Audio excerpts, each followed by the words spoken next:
Hey loves, welcome back to Hearth and Moon, a Witchy Momcast. I am your host, Luna Mystic, and today I'm joined by a guest whose path is both grounded and magical. I'm sitting down with Thistle, a Witchy Mama, Druid Pagan, practitioner, and soulful business owner. Together, we're exploring the intersections of motherhood, magic, and running a spiritually aligned business. We'll talk about the Druid path, raising kids with witchy values, and staying rooted in integrity as a spiritual entrepreneur. This episode is equal parts grounding and inspiring, and I can't wait to dive in. Grab a cup of tea, light a candle, and join us by the hearth. Thistle, welcome to Hearth and Moon. Could you begin by sharing a little bit about your journey, maybe how you found your way into druidry? Hi. Thank you for having me. I know like an hour ago I was like, "Are you sure? Are you sure you want me here?" Absolutely. Last minute like, uh-ohs. um okay, so about myself, I guess. I'm a Pacific Northwest native, and that is part of the identity that goes along with my paganism. And so it's important, I guess, to bring up. I've always lived in the Pacific Northwest. I grew up around redwood trees. And as a kid, I thought some interesting things like the trees hummed.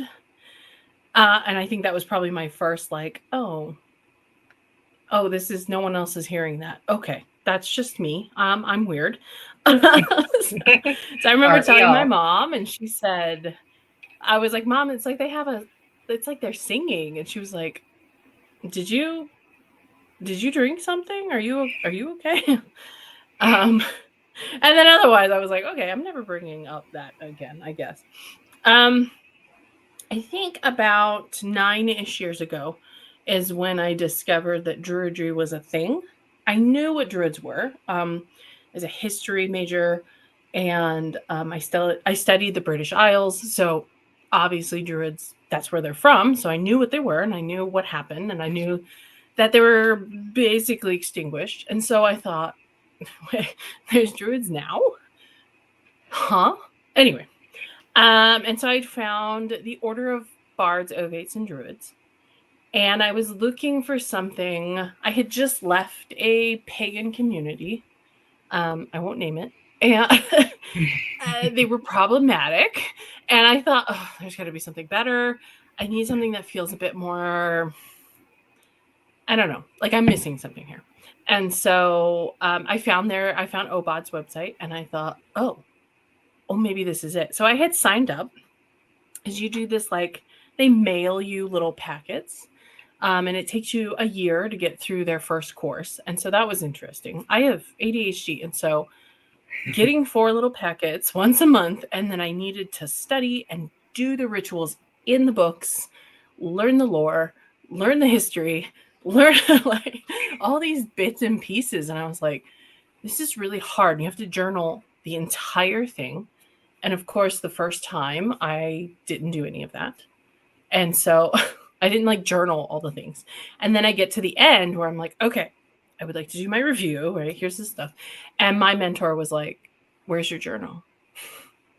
So I literally went back and did it all. So anyway, um, what, let's see, Druidry in a nutshell, aside from being tree huggers, um, because literally, right? Druid, the word actually means oak wise, so like tree wisdom, and that's why oak leaves and acorns are a lot of the symbology there. Okay. But really, they served as a bridge to the other world. So, like the bringing of enchantment to unenchanted people, serving as a magical person, um, and striving to seed the future with wisdom. And in our world today, there's we've lost a whole lot of that wisdom that we had, like our ancestors had, I think. Yeah. There was a whole lot of information that our land, like we lived with our land, and capitalism has kind of run that over. So it's a bit of getting back to where we started and being that bridge. Nice. I did not know that about Druid. Like, the word is the oak wisdom. Yeah. I've read into Druidism a little bit, but it just hasn't caught me yet. You said you were involved with spiritual communities, OBOD, AODA, CUPS, UU. Mm-hmm.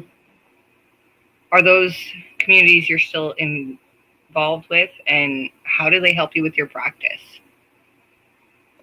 I am a member of OBOD. I am currently not doing anything with them, but when you're a member, you're just a member. So I frequently talk to people. Oops, sorry, I got caught in something. I frequently talk to other druids. Like, it is a connection. There's a network there, but I'm not practicing or going through the next grade. So I've decided not to for now. AODA is basically OBOD for this continent. Okay. Part of my issue with OBOD, because there's always an issue, right? Yeah. Is that everything was deeply centered on the British Isles, which is fine. That's obviously where it comes from.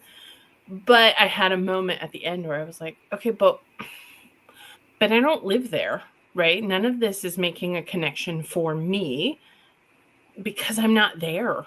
Mm-hmm. I've never seen these things. I've never seen that particular standing stone. I've never been to that well. I have no clue where this stuff is. Aside from, yeah, I could point to it on a map, but that doesn't mean anything. I wanted to feel something at home. I didn't want to learn how to connect with an island on the other side of the Atlantic. So that's what I was like, well, maybe AOD, which is what is it? Ancient Order of Druids in America. We're not very ancient. I don't know why ancients at the beginning, but it is very American based. So when I joined, I did their initiation year, and it is all about deeply learning about the land you literally live on. And I was like, oh, I found it. So like, it's kind of, Druidry across the board has got the same core, and so finding the two and going, oh, I have bits from both, and I'm gonna hang out here in the continent. I actually live on. And Cups is very, very local to me. I wanted people, like real people, to like hang out with, that were in person, I guess. But I haven't gone to that in a long time. So I actually have a local CUPS order, chapter, whatever it's called, and they do vendor events, so I do them every so often because I'm also a witchy business owner there. They have a pagan pride day. Oh, that would be very cool. We have a pagan pride. It's not run by Cups.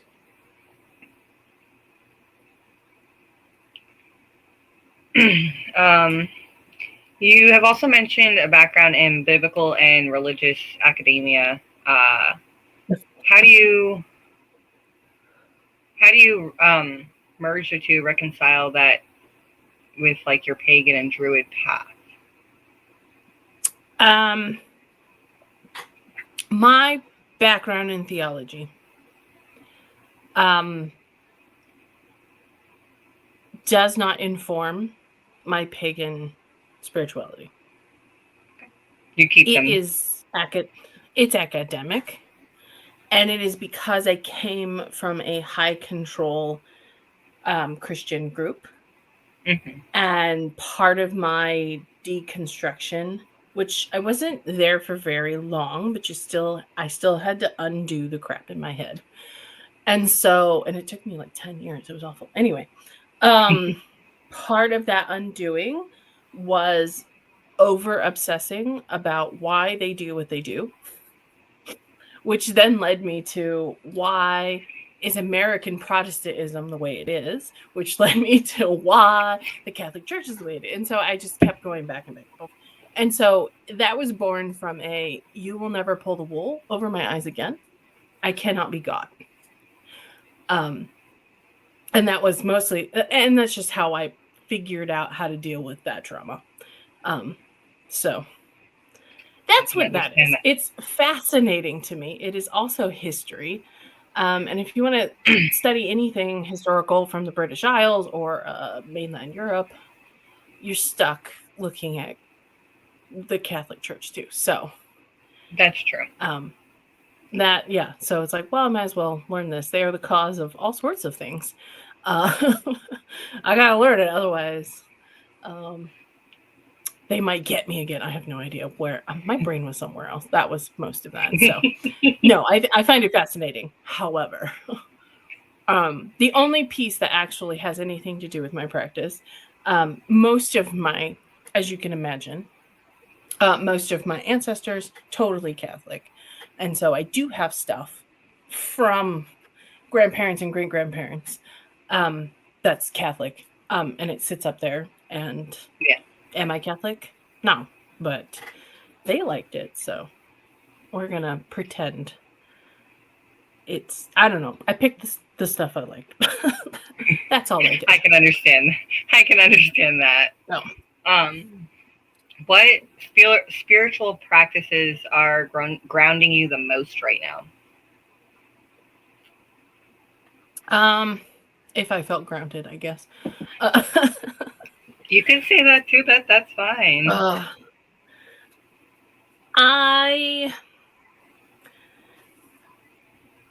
So as a druid, it's really important that we go hang out with trees.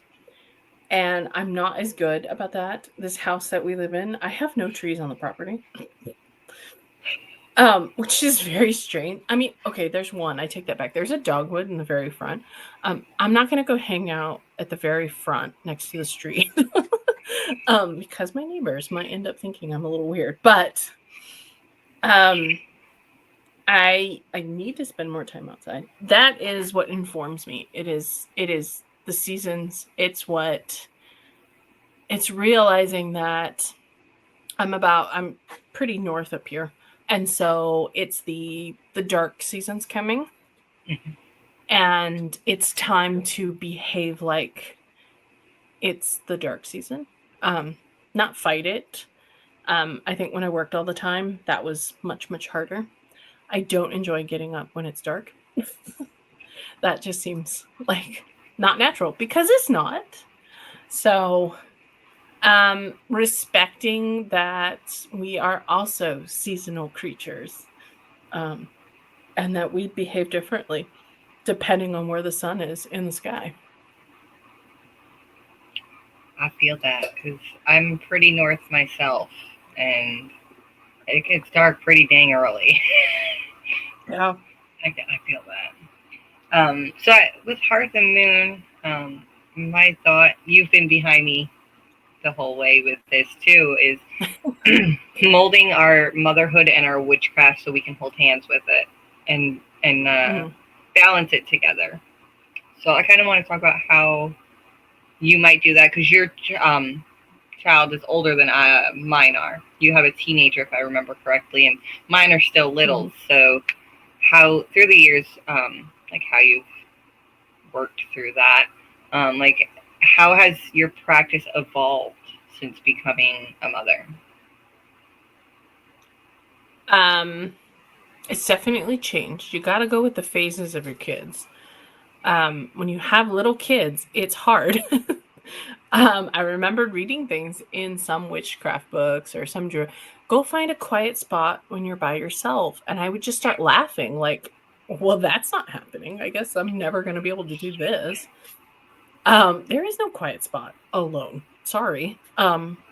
Children just don't. Anyway, they are your biggest fans. They will not leave you alone. Absolutely. It gets better. Out of nowhere, they hit an age where their friends are more important. Other things are more important. Other people's opinions are more important. And they don't follow you to the bathroom anymore. So It gets better. That is about the age my child called me the crazy village lady. He meant it as a joke, but there is a distinct like, oh no, mom's a little. What is she doing? Why is she outside? And now he tells me things like, his ancestors told him to stop seasoning, and I was like, oh, now it's okay for you to say it. I see, I see where we're at. It's I think it's important to note that my husband is agnostic. He's very much, he doesn't know if there's anything out there, and he doesn't care. And so, my as you can imagine, my theology obsession was really strange to him. He grew up in the South, and so he's like, "Why do you care? What? Why do you own so many Bibles? I don't understand." Right? And we decided that we weren't going to pull our kid into anything either way. But that didn't stop him from, realizing that I own, I have crystals and I pick up rocks and sometimes I hug a tree and I talk to a tree, and I like going on trails barefoot, and I like washing things in running water, like natural running water, to cleanse it. I'm not a smoke cleanser, so I got to go find water. So those things. So he's watched it this whole time. So have I put it together intentionally? As a mom, no, I just knew he was always watching. And so, now he'll go to crystal shops with me, which is actually kind of fun. And he'll go he'll start to notice that like he's really drawn to some things, and I'll go, oh, I think they're calling to you. I think that particular kind of thing is calling to you. And he'll give me a funny look, but he's not gonna. He doesn't oppose what I'm saying. He'll actually just go figure out what's actually calling him. So, it's been interesting to watch him. I was more worried he was going to get sucked into a cult like me. So, we spent time talking about that, but no, we also spent time talking about how it's not a resource; it's a tree. It's not a resource; that's a lake. It's not just water; that's the ocean. And she doesn't like it when you talk about talk about her like that. No, we can't just pick this. We have to ask first. So there's stuff I don't think he realizes how witchy it actually is. I can imagine. So, I mean, my kid, my oldest, he's 5, and he sees all my crystals. I have crystals everywhere. They're just everywhere. I have an altar up here. I have an altar down in my kitchen. I have mini ones all over the house on the walls. So he asks me about them all the time, and he's very like, Mama, I found a crystal in the driveway. No, honey, that's a rock. We don't need to put that on our altar right now. But thank you. And he's like, but Mom, it's a crystal. It looks like the rest of yours. Thanks. And that's when I got him his own altar. Now he's got them all sprinkled up there. He's like, but they all like them. They like to be here together. I'm like, okay, sounds good, honey. He's actually, yesterday we had a field trip because we did like an online homeschool thing. We had a field trip that was about geodes and rocks and learning about the scientific side of it, like weathering and stuff like that. And there was a teacher that was like, oh, this is how the rock goes through this cycle. And he says real loud, no, that's a crystal. Okay. I mean, love you, kid. Not wrong, but yeah, but like to mainstream people, it's like, oh, he's that mom.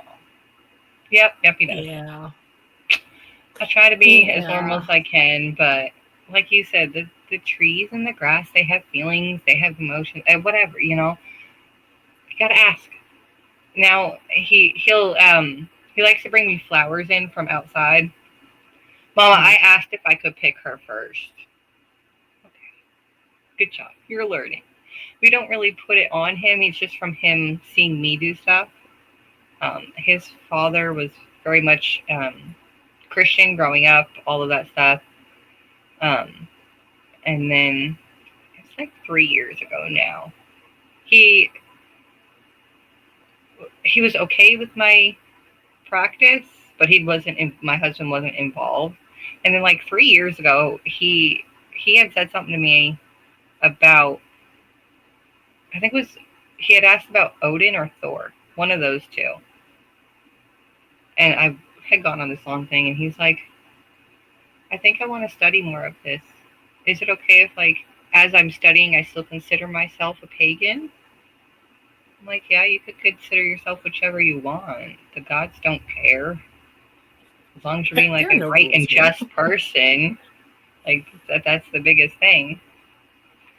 He's like, okay. So now my husband, he'll bring home crystals and, oh, I found incense they smell like this, or he'll go up to the altar and actually light it. And now my kid's like, Mom, can I use a lighter yet? Not yet, buddy. You're 5. Calm down. And I joke around about how, oh, well, I'm the witchy mom in the neighborhood, because there's kids, and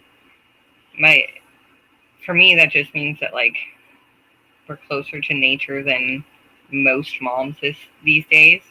We barefoot unless it's freezing cold. Right. My kids will hug the trees too, and they'll talk to the flowers. And my 5-year-old, against my will, made himself a fairy garden. Oh. I'm not a fan of messing with the fae, so I was like, I don't really want you to do that. And then for Mother's Day this year, his father took him out shopping to the Dollar Tree, and he came home and made me a fairy garden in a pot with the little figurines from the Dollar Tree, and planted seeds, and he watered it all summer. It just now, last week, started to droop and stuff. Thistle, thank you so much for sharing your story and your wisdom, your light with us today. For all the mamas listening, may this episode remind you that you can be both rooted in your daily life and radiant in your spirit.